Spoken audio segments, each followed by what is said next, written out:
Lockdown से पहले गीता के घर का नजारा कुछ ऐसा था कि रोहन ऑफिस जाता था और शिविन स्कूल। जिनके घर से जाने के बाद गीता काम खत्म करके बाकी समय आराम करती थी। लेकिन लॉकडाउन के बाद ऑफिस और स्कूल घर में ही खुल गए और इससे गीता का हाल वो तो आपको देखने में ही मजा आएगा। शिविन, ओ शिविन, महाराज उठने के लिए क्या 21 तोपों की सलामी लेंगे? अरे बिस्तर से बाहर निकल, ऑनलाइन क्लास स्टार्ट होने वाली है। अरे तुम भी हद करती हो, स्पीकर की तरह चिल्लाने की क्या जरूरत है? दिख नहीं रहा मेरी कॉन्फ्रेंस चल रही है। अब कैमरा और स्पीकर ऑन कर रहा हूं, मुझे कोई शोर नहीं चाहिए।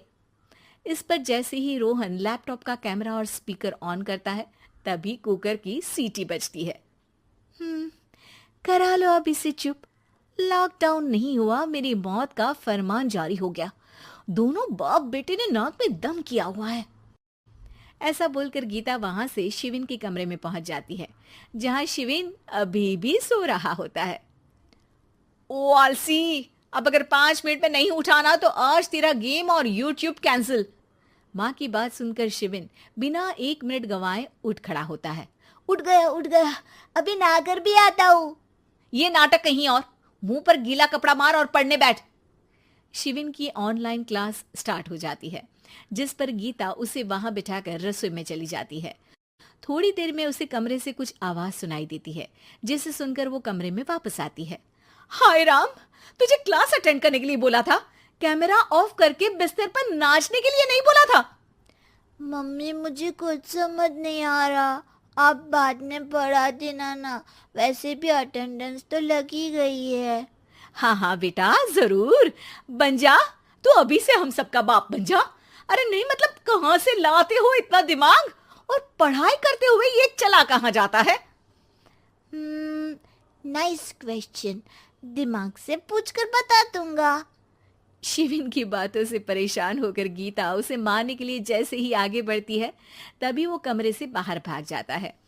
अब शिविन आगे आगे और गीता हाथ में चप्पल पकड़े उसके पीछे पीछे पूरे घर में दोनों घूम रहे होते हैं।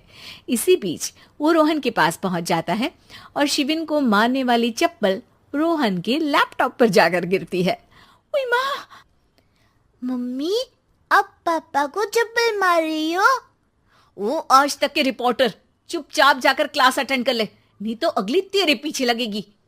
इस पर शिविन वहां से चला जाता है, जिसके बाद रोहन गीता से कहता है, इस सर्कस के लिए कुछ बोलना चाहोगी? अरे क्या करूं, जब से तुम दोनों घर में रहने लगे हो, घर अपने आप ही सर्कस बन गया है और मैं तुम्हारी नौकर। कभी बेटी को संभालो तो कभी बाप के नखरे उठाओ। इन्हीं सब उथल पुथल में दिन बीतते रहते हैं, जिसमें हर रोज घर के अंदर कुछ नया सियप्पा खड़ा मिलता है, जो ज्यादातर शिविन और रोहन के ऑनलाइन स्कूल और ऑफिस से रिलेटेड ही होता है।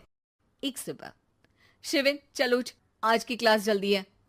कैमरा ऑफ करके आप अटेंड कर लो।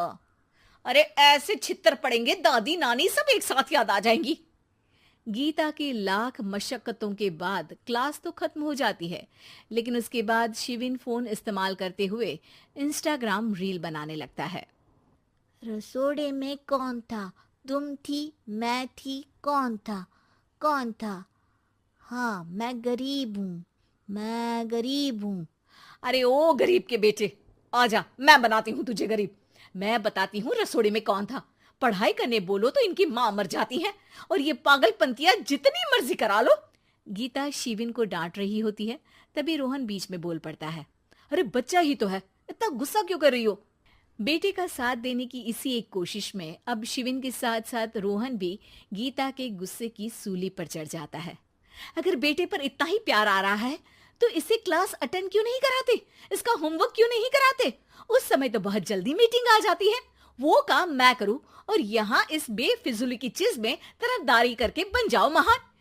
हे भगवान, कोई तो इनके ऑफिस और स्कूल खुलवाओ, मैं इन्हें और घर में नहीं सह सकती। अरे कुछ और मांग लेती, क्योंकि तुम्हारी ये विश इस साल तो पूरी होने से रही, कोरोना। हाय नास पिटे ने जिंदगी ही बर्बाद कर दी।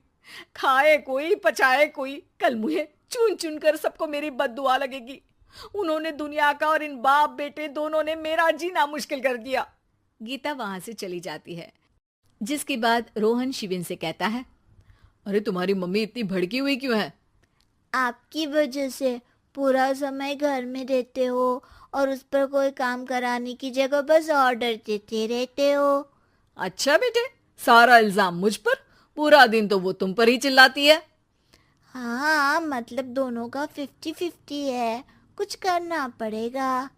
वो कहते ना, make the best out of worst. I have an idea. वैसे तुम्हारी माँ सही कहती है, बहुत जुबान चलाने लगे हो, कम बोला करो। अगली सुबह रोहन और शिविन अपनी गलती को सुधारने के लिए गीता के उठने से पहले घर का आधा काम खत्म कर देते हैं, जिसे देखकर गीता खुश हो जाती है और फिर बाकी बचा काम वो तीनों मिलकर पूरा कर लेते हैं। जिसके बाद अब वो सब मिल बांट कर हर काम में एक दूसरे की मदद करते हुए लॉकडाउन का मजा लेने लगते हैं।